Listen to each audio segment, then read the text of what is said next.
Kapolda Papua Barat jamin keamanan tenaga kesehatan di Kabupaten Tambrau.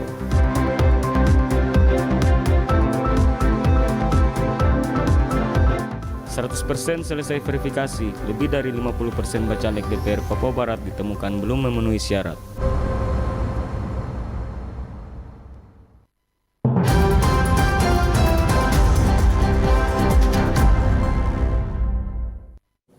Selamat malam saudara, berita Papua Barat hari ini kembali hadir menjumpai Anda, edisi Kamis 15 Juni 2023. Sejumlah informasi dari daerah di Papua Barat dan Papua Barat Daya akan kami hadirkan untuk Anda. Bersama saya Yanis Wihiawari, inilah Papua Barat hari ini selengkapnya.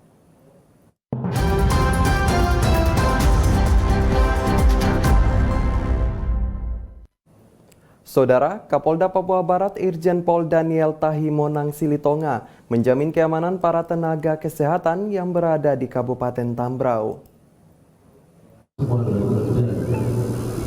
Sebelumnya beredar informasi penarikan belasan tenaga kesehatan program Nusantara Sehat dari Kementerian Kesehatan yang ditugaskan di Kabupaten Tambrau. Pasca penangkapan aktivis KNPB di Kabupaten Tambrau dan isu terkait adanya ancaman oleh KKB terhadap nakes. Kapolda Papua Barat Irjen Pol Daniel Tahimonang Silitonga kepada media menyebutkan bahwa ancaman tersebut tidak benar. Para nakes saat itu hendak turun ke kota untuk membeli kebutuhan pokok mereka selama berada di tempat tugas, sehingga terkait dengan ancaman tidak ada sama sekali. Kapolda juga menjamin seluruh petugas kesehatan yang ada saat ini berada di tempat tugas dalam keadaan aman dan ada anggota TNI Polri yang bertugas di Kabupaten Tambrau. Semua melakukan pengamanan semaksimal mungkin dan terhadap semua nakes dan aparat pemerintah yang ditugaskan di daerah-daerah remote, kita akan lakukan pengamanan semua. Soal ancaman itu tidak gimana? Ancaman itu sebenarnya tidak ada. Jadi mereka itu pergi ke Sorong karena memang mereka butuh belanja makanan, belanja peralatan, belanja perlengkapan mereka seminggu, karena setiap minggu mereka, kebetulan kemarin kan kita melakukan penindakan itu kan weekend itu. Jadi mereka pas kebetulan turun. Kita sudah klarifikasi kepada dinas kesehatannya, mereka mengatakan itu kegiatan rutin yang kita lakukan. Jadi tidak ada hal-hal yang mengkhawatirkan di Tambrau, semua dalam keadaan aman. Berarti bukan dievakuasi Pak untuk ke sana. Sementara itu Kapolda mengatakan belum lama ini pihaknya berhasil menangkap 2 pelaku kasus penyerangan anggota TNI yang terjadi di Pos Ramil Kisor beberapa tahun lalu. Dan kini kedua pelaku sedang diamankan di Mapolda Papua Barat di Maripi. Titik bintang kemarin kita melakukan penangkapan terhadap 2 pelaku penganiayaan dan pembunuhan terhadap 2 anggota TNI, 4 anggota TNI yang ada di Kisor. 2 anggota ini, 2 pelaku ini sedang dilengkapi berkasnya untuk diajukan ke persidangan. Penanganannya di Polres atau penanganannya di Polda. Sementara itu pelayanan dan roda pemerintahan di Kabupaten Tambrau, Papua Barat Daya pasca penangkapan oleh petugas gabungan aktivis KNPB di Kabupaten Tambrau dan juga isu pengancaman terhadap tenaga medis di Kabupaten Tambrau tidak mengganggu jalannya pelayanan dan roda pemerintahan di Kabupaten Tambrau. Natalindo Kerewai, TVRI Papua Barat melaporkan. Saudara, lebih dari 50% dari total 584 bakal calon legislatif DPR Provinsi Papua Barat yang telah mendaftarkan diri ke KPU Papua Barat ditemukan belum memenuhi syarat dan harus melengkapi berkas pencalekan pasca KPU melakukan verifikasi administrasi pencalekan. KPU Papua Barat hingga hari ini telah selesai 100% melakukan verifikasi terhadap berkas administrasi bakal calon anggota DPR Provinsi Papua Barat dari tenggat waktu 15 Mei hingga 23 Juni 2023. Meski begitu, dari hasil verifikasi masih ditemukan lebih dari 50% bacalek yang belum memenuhi syarat dan harus melengkapi berkas dari total 584 bacalek yang telah mendaftar ke KPU sejak 1 hingga 14 Maret 2023. Kepala Divisi Teknis KPU Papua Barat Abdul Halim Sidik mengatakan, sebanyak 539 bacalek harus melengkapi berkas atau belum memenuhi syarat dan itu bisa diperbaiki atau dilengkapi saat tahapan waktu perbaikan selama 14 hari yang dimulai pada 24 Juni 2023. Dari jumlah tersebut masih ditemukan ada bacalek yang berstatus PNS atau pegawai pemerintah dan kepada mereka juga akan diminta untuk segera melengkapi surat pengunduran diri sebagai aparat pemerintah agar tidak didiskualifikasi. Proses verifikasinya sudah 100%. Kemudian yang masih BMS itu sekitar banyak Pak. Hasilnya ya ada beberapa yang BMS di atas 50% lah katakanlah begitu. Yang itu nanti akan diperbaiki pada saat perbaikan syarat calon. Itu 539 yang BMS. Yang dari total 584. Di kesempatan ini juga akan perlu juga saya sampaikan, jadi sebelum masa penyerahan berita acara hasil verifikasi itu nanti ya seminggu sebelumnya kami akan rapat koordinasi sosialisasi dengan partai politik, kira-kira menyampaikan kekurangannya, tapi itu secara umum. Jadi kita bahas 9 dokumen tadi, kira-kira dokumen yang diinginkan KPU RI itu seperti ini, yang diinginkan regulasi itu seperti ini, tapi Bapak Ibu bakal calon menyerahkannya seperti ini. Itulah kenapa dia jadi BMS, belum memenuhi syarat. Nanti diperbaiki sesuai dengan keinginan regulasi. Misalnya foto nggak boleh cropping, ini kan mau ditaruh di surat suara ini. Direncanakan pada 17 Juni mendatang, KPU Papua Barat akan mengundang seluruh partai politik untuk bertemu dalam agenda koordinasi dan sosialisasi penjelasan terhadap hasil verifikasi guna memberikan kemudahan kepada parpol dan bacalek untuk melengkapi berkas, sekaligus informasi tahapan dan aturan kepemiluan agar bisa mendapat atensi dari bacalek dan parpol. Sebagaimana diketahui, bacalek yang telah mendaftar ke KPU Papua Barat sebanyak 584 orang dengan 18 partai politik. Namun dari total tersebut tidak semua parpol mendaftarkan calegnya dengan alasan internal partai. Sementara untuk DPR Provinsi sendiri, kursi yang diperebutkan sebanyak 35 dari 5 dapil yang tersebar di 7 kabupaten. Saudara, penjabat Gubernur Papua Barat Paulus Waterpauw berpesan, ingin menjadi sesuatu yang bermanfaat, harus tekuni apa yang kita kerjakan, karena semua yang dilakukan bisa berdampak positif bagi kita. Hal tersebut merupakan pesan yang sering disampaikan oleh penjabat Gubernur Papua Barat saat menghadiri kegiatan pemerintahan, masyarakat, dan juga keagamaan. Melalui pengalaman hidupnya, Paulus Waterpauw sering memberikan nasihat dan juga semangat kepada generasi muda dan juga masyarakat di Papua Barat untuk terus mengembangkan diri sesuai dengan tugas yang dilaksanakan. Saat menghadiri kegiatan Wanita Inspirasi, Paulus Waterpauw mengatakan, dalam setiap kehidupan kita ada rancangan Tuhan yang terjadi, sehingga jangan ada yang merasa minder atau kecil hati. Perempuan Papua harus percaya diri. Agar bisa berprestasi, kita harus mencintai apa yang kita kerjakan. Mulai dari hal kecil yang kita kerjakan bisa menjadi inspirasi untuk memberkati banyak orang. Jangan berpikir ini saya kebetulan, tidak. Ada rancangan-rancangan itu. Ibu bicara, terus bicara. Bila perlu mama bikin acara lagi, tampilkan mama. Tidak di sini, di Manokwari Selatan. Bawa ke Bintuni sana, bawa ke Telepon Lama sana, bawa kemana-mana. Begitu. Kita fasilitasi. Bila perlu, bawa ke Jakarta. Gitu. Saya dulu pemain bola voli toh, jadi kita punya istilah begini. Kalau kita orang berangkat ke Jakarta, kejuaraan nasional, saya pernah jadi pemain junior nasional, ke Malaysia, ke Thailand, itu kita orang modalnya hanya main bola, modalnya hanya bola voli itu saja. Tidak ada yang lain, latihan, prestasi menang, tugaskan negara berangkat. Modalnya sama dengan pemain-pemain olahraga yang lain. Modalnya cuma angkat besi, ya modalnya hanya besi. Kalau dia cinta besi itu, dia prestasi bagus, dia bilang kemana-mana, begitu. Sama, kalau tadi Mama Aminah modal dengan sapu ini bermanfaat. Mungkin menjadi modal dasarnya. Mama mulai diangkat dari sini derajatnya. Kita tidak pernah tahu. Itulah rahasia langit yang saya bilang tadi. Amin ya Bapak Ibu ya. Ya. Paulus Waterpauw mengatakan bahwa prestasi bisa digapai apabila selalu setia dalam proses yang terjadi. Dengan bekerja dan terus mengasah potensi setiap individu, maka keberhasilan akan datang tepat pada waktunya. Jimmy Tabisu, TVRI Papua Barat melaporkan.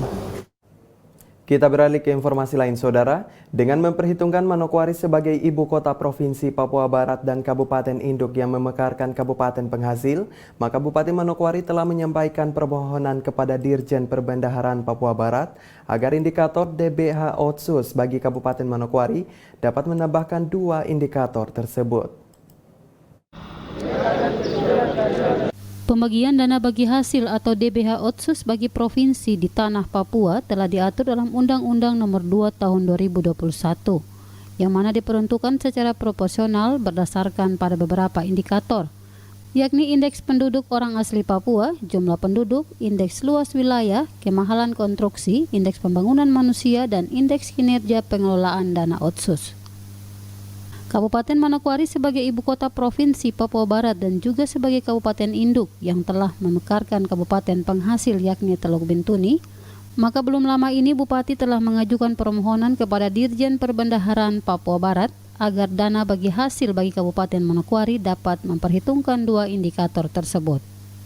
Permohonan dukungan kepada Kanwil terkait dengan penambahan indikator pembagian Otsus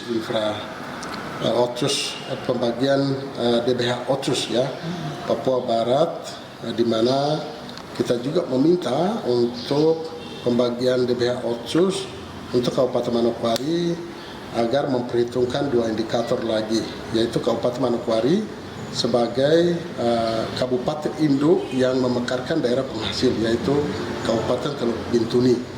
Supaya kita berharap bahwa itu juga bisa diperhitungkan sebagai salah satu indikator untuk pembagian DBH Otsus. Lebih lanjut dijelaskan Bupati bahwa permohonan yang disampaikan Bupati kepada Dirjen Perbendaharaan Papua Barat bertujuan agar kapasitas fiskal daerah dapat diperkuat yang akan berimbas pada pembangunan Manokwari sebagai ibu kota Provinsi Papua Barat yang maju. Tujuannya apa? Supaya kapasitas fiskal daerah kita ini bisa diperkuat, sehingga Kabupaten Manokwari sebagai ibu kota provinsi kita bisa tata infrastrukturnya, kemudian bangun lebih baik lagi dengan didukung oleh pendanaan atau keuangan daerah yang memadai.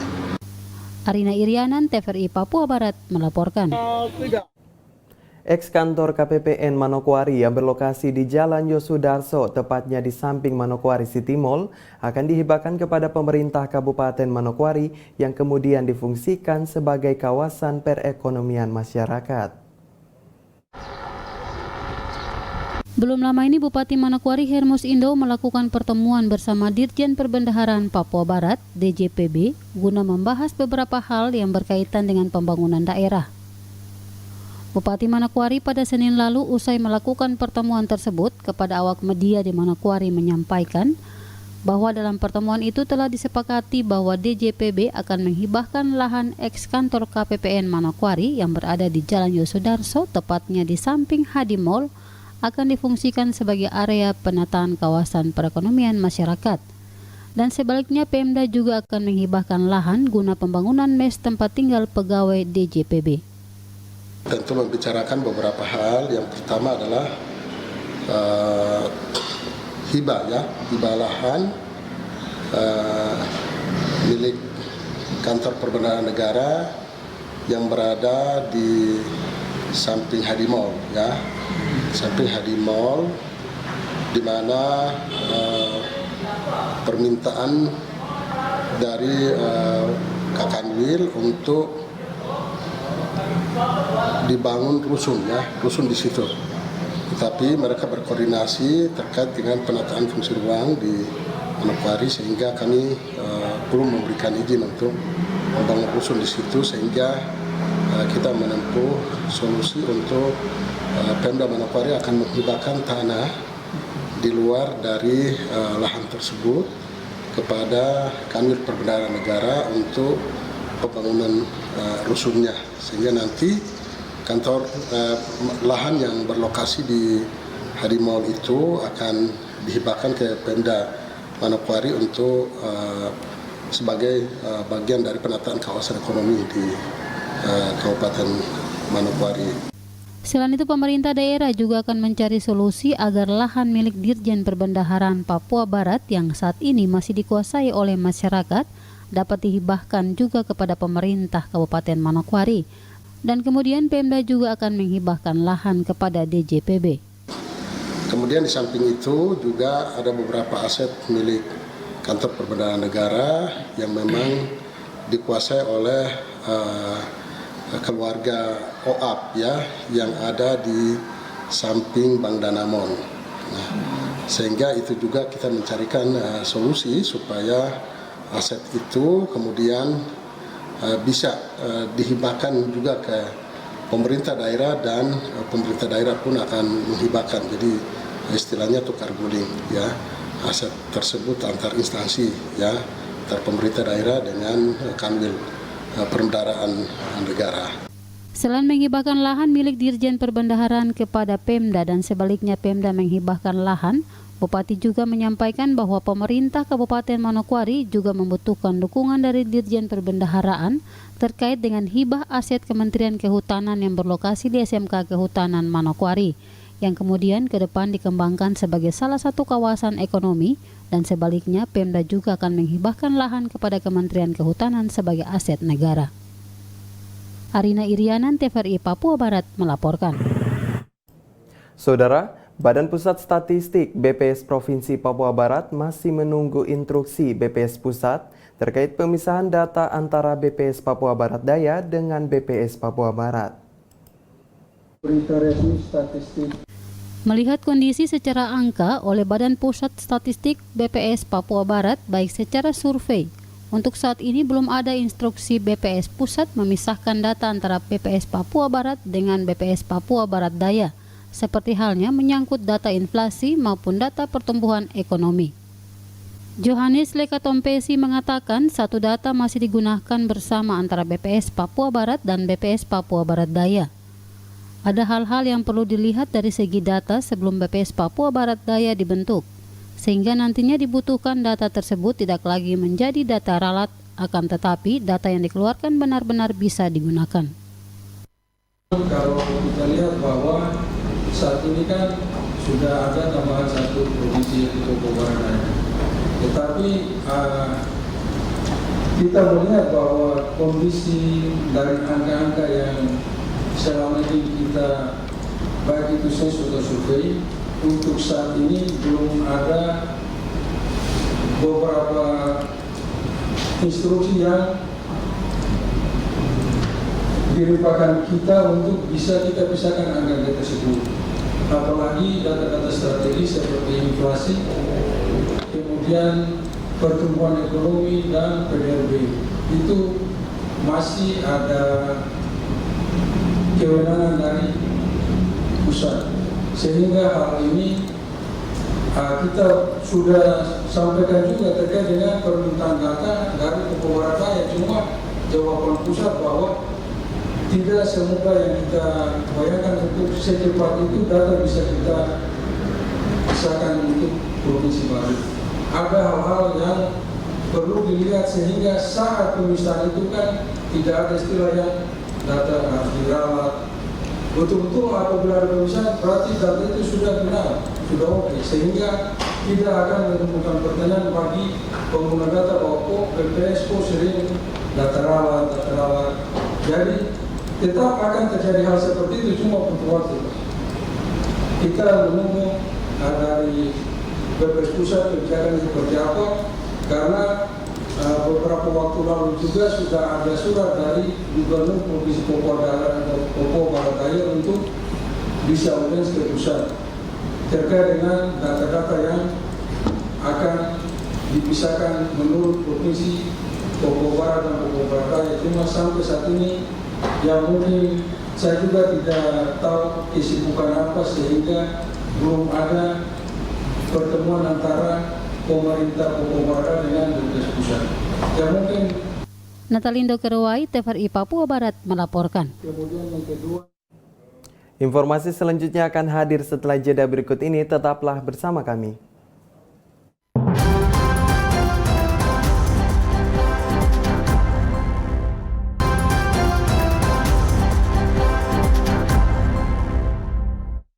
Terima kasih Anda masih bersama kami. Saudara, guna mewujudkan program Papua Terang, Satuan Tugas Yonif Rider 303 Kostrad bersama aparat keamanan di Kabupaten Puncak, Papua Tengah pada Rabu 15 Juni 2023 bergotong royong membantu masyarakat setempat membangun sarana penerangan solar cell di Kampung Kago, Distrik Ilaga.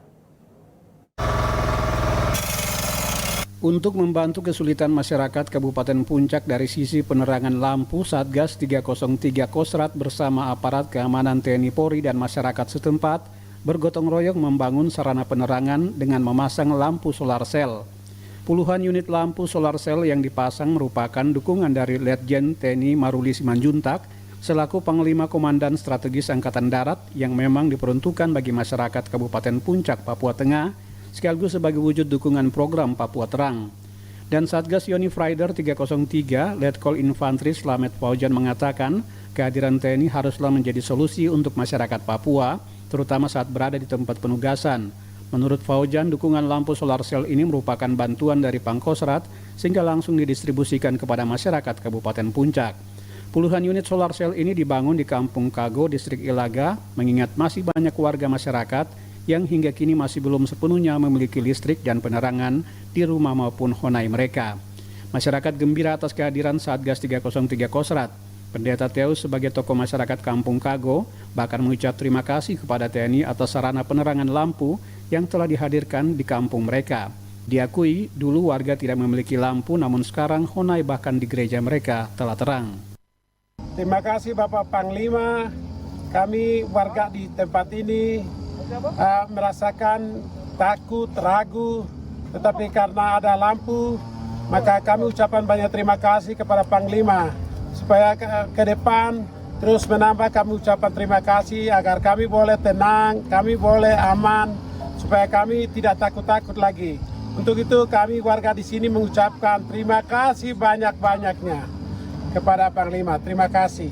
Kostrad! Tidak hanya membangun sarana lampu, beberapa program dukungan Pangkostrat juga telah dijalankan, diantaranya membangun sarana air bersih untuk masyarakat, membangun posko kesehatan, membantu program borong hasil bumi masyarakat, dan beberapa program lainnya untuk mendukung program pemerintah dalam rangka membangun Papua yang lebih baik. Terima kasih Bapak Panglima, lampu sudah jadi.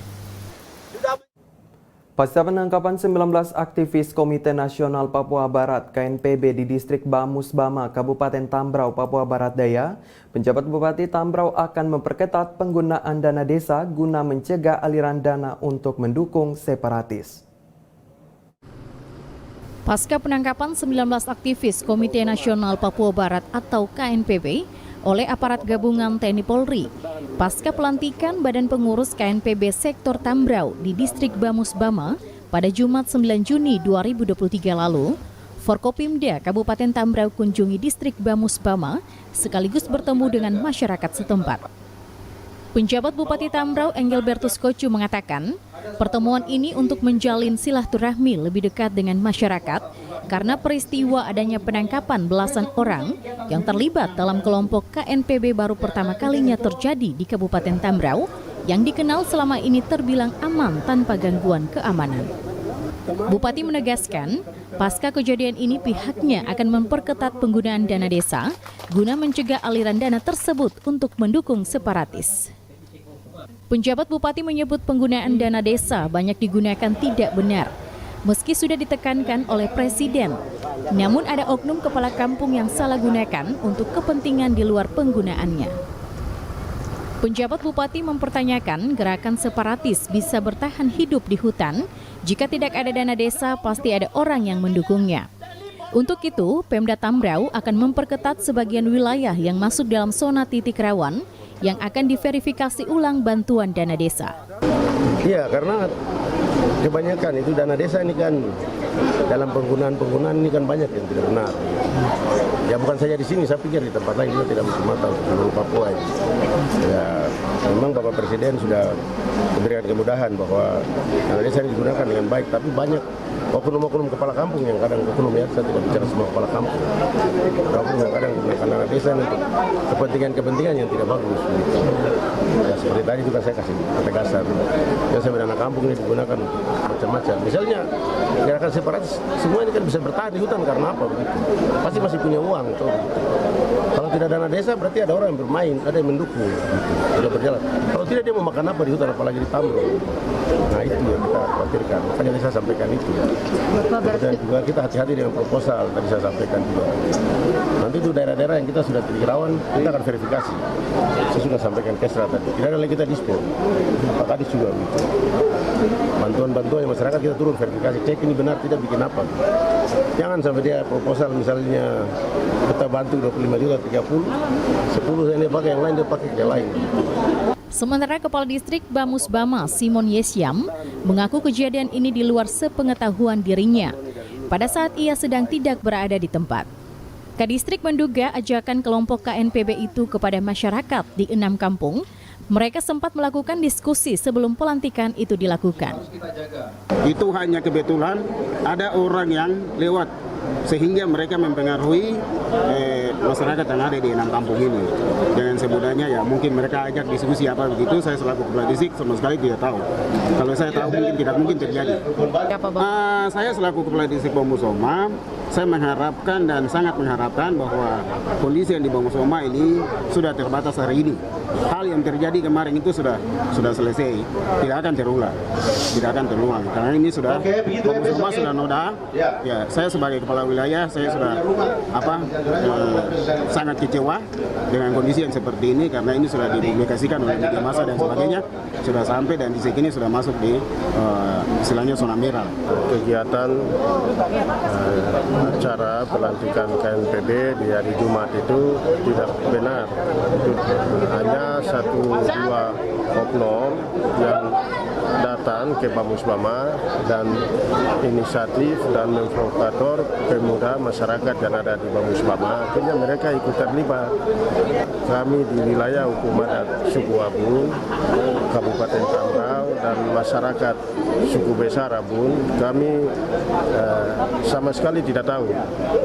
Dan kami tetap menjaga keamanan, ketertiban, sehingga daerah kita ini tetap kondusif. Pasca kejadian penangkapan belasan aktivis KNPB di distrik Bamus Bama, situasi tetap berjalan aman dan kondusif. Michael Jasman, TVRI Papua Barat melaporkan. Pasca penangkapan aktivis KNPB di Kabupaten Tambrau dan isu terkait adanya ancaman oleh KKB terhadap nakes, situasi di Kabupaten Tambrau aman dan pelayanan roda pemerintahan berjalan lancar. Pelayanan terhadap masyarakat berjalan baik tanpa adanya gangguan. Pelayanan dan roda pemerintahan di Kabupaten Tambrau, Papua Barat Daya. Pasca penangkapan oleh petugas gabungan aktivis KNPB di Kabupaten Tambrau dan juga isu pengancaman terhadap tenaga medis di Kabupaten Tambrau tidak mengganggu jalannya pelayanan dan roda pemerintahan di Kabupaten Tambrau. Nampak Selasa pagi 13 Juni 2023, penjabat Bupati Tambrau, Engelbertus Kocu, memimpin apel pagi dilaksanakan di lapangan apel kantor Bupati Kabupaten Tambrau yang berlokasi di ibu kota Kabupaten Tambrau di VEF. Apel yang dilaksanakan seluruh ASN ini berjalan lancar dan tidak terpengaruh dengan situasi dan isu yang sedang berkembang. Tetap bekerja melakukan pelayanan kepada masyarakat. Engelbertus Kocu selaku penjabat Bupati Kabupaten Tambrau menyampaikan jalannya roda pemerintahan di Kabupaten Tambrau berjalan lancar. Sementara pelayanan medis pasca adanya isu ancaman bagi medis yang dilakukan oleh KKB itu tidak benar dan pelayanan medis tetap berjalan. Penjabat Bupati menjelaskan, isu ancaman KKB terhadap nakes tidak benar. Hanya saja sejumlah nakes merasa takut sehingga memilih tinggal di Sorong. Kalau roda pemerintahan, aktivitas masyarakat sampai saat ini berjalan kondusif ya, berjalan aman kita. Terbukti dengan hari Senin kemarin kita apel laksanakan tugas, hari ini juga semua berjalan seperti biasa. Cuma situasi nakes itu biasa. Kadang-kadang memang mereka bukan nakes saja ya, petugas kesehatan lain juga dan guru-guru. Ada beberapa yang orang luar itu sama seperti situasi di Wamena, di tempat lain, jadi ada sedikit trauma saya, tapi sudah selesai kemarin coba. Nah, situasi-situasi seperti ini memang butuh pendekatan dan pelayanan yang baik dari kita pemerintah, sehingga masyarakat merasa tersentuh, sehingga hal-hal atau intimidasi dari pihak lain tidak masuk dengan mudah di Tambrau. Sebelumnya diberitakan aparat gabungan TNI Polri membubarkan pelantikan Badan Pengurus KNPB Sektor Tambrau di Distrik Bamus Bama, Kabupaten Tambrau pada Jumat 9 Juni 2023. Dalam penangkapan itu, polisi mengamankan 19 aktivis KNPB dan menetapkan 3 orang sebagai tersangka inisial UK, YY, WY. Saat ini ketiga tersangka sudah ditahan di Polres Sorong. Michael Jasman, TVRI Papua Barat melaporkan. Kita beralih ke informasi lain, Saudara.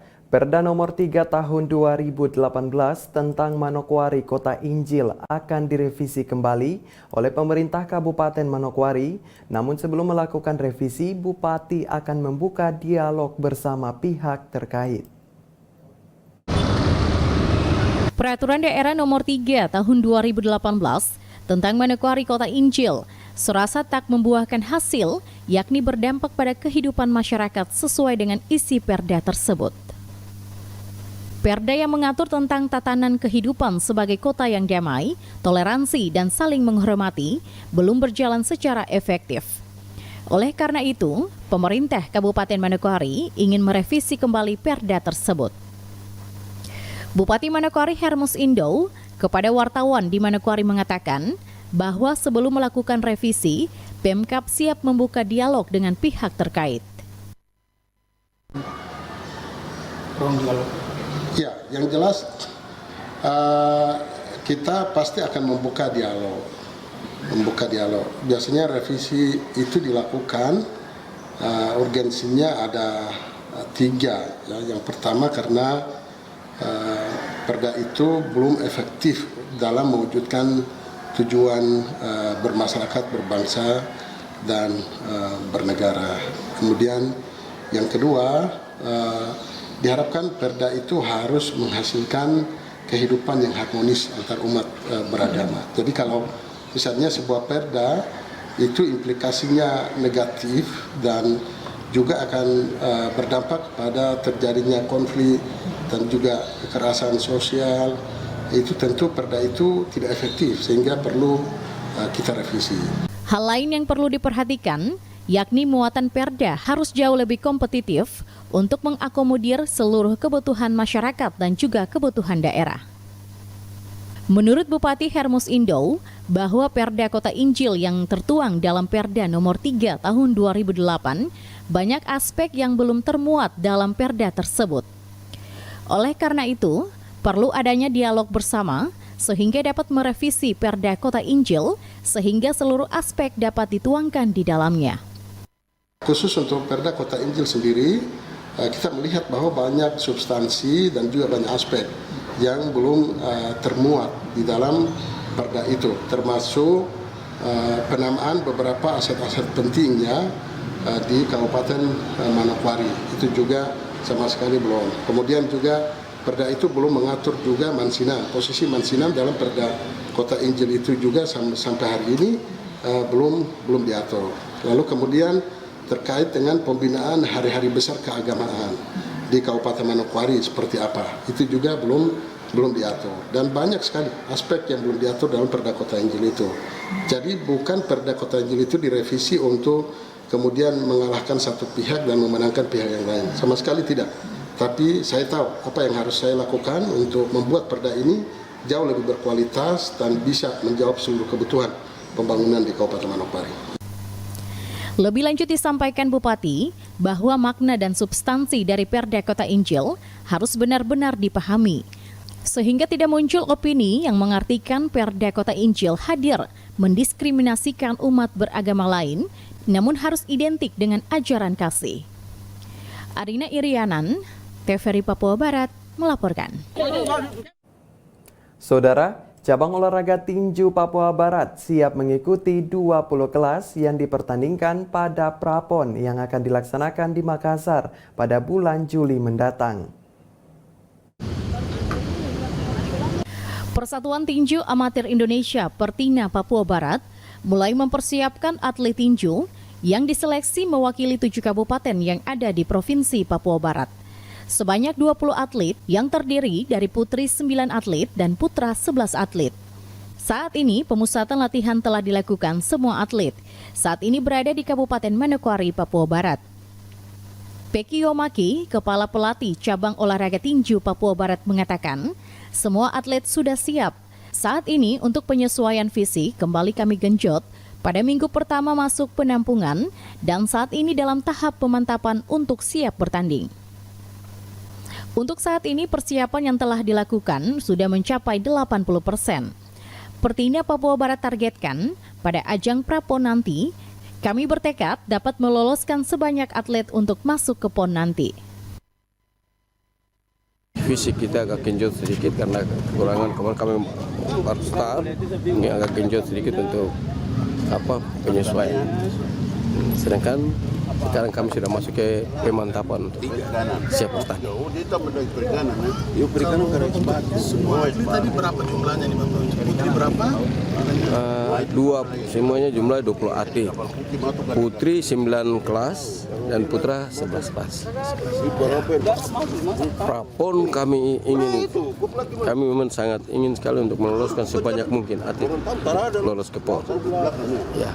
Jadi sekarang pemantapan terus. Berapa persen? Gimana orang tadi kira-kira banyak? Rata-rata sudah hampir ke 80%. Lodik Akwan, Komisi Teknik Pertina Papua Barat menambahkan, saat ini Pertina Papua Barat dengan semua keterbatasan, tim Pertina tetap semangat untuk tampil di Prapon dan bisa meraih banyak poin untuk maju ke PON tahun 2024. Kita melihat itu, kita sangat kurang sekali karena melihat persiapan kita minim. Terus terangnya minim dengan kondisi yang sekarang. Kondisi KONI juga begini, jadi kita cuma 1 bulan saja atau saya hitung kasar itu 6 minggu. Itu kan 1 bulan, 1 minggu, 1 bulan 2 hari, 2 minggu buat itu. Nah ini yang kita sangat ini. Tapi dengan anak-anak punya semangat yang tinggi dan mereka punya kemauan tinggi, dan ini juga banyak atlet yang pernah mewakili kemarin ke PON dan event-event lain di luar yaitu ke Jurnas maupun ini. Jadi mereka punya kemauannya keras. Ini yang kita bina untuk coba kita mengangkat kembali nama baiknya Papua Barat, di mana era 70-an di situ ada banyak petinju-petinju tua, sebagian besar teman-teman saya sudah almarhum, termasuk Frans Bonsapia, Valen Sukurdean.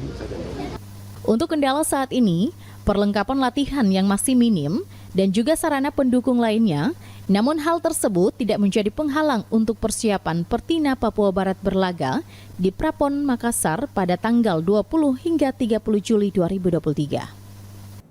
Informasi tadi sekaligus menutup jumpa kita pada program Berita Papua Barat hari ini, edisi Kamis 15 Juni 2023. Mewakili seluruh kerabat kerja yang bertugas, saya Yanis Wihyawari undur diri dari hadapan Anda. Terima kasih atas kebersamaan Anda dan sampai jumpa.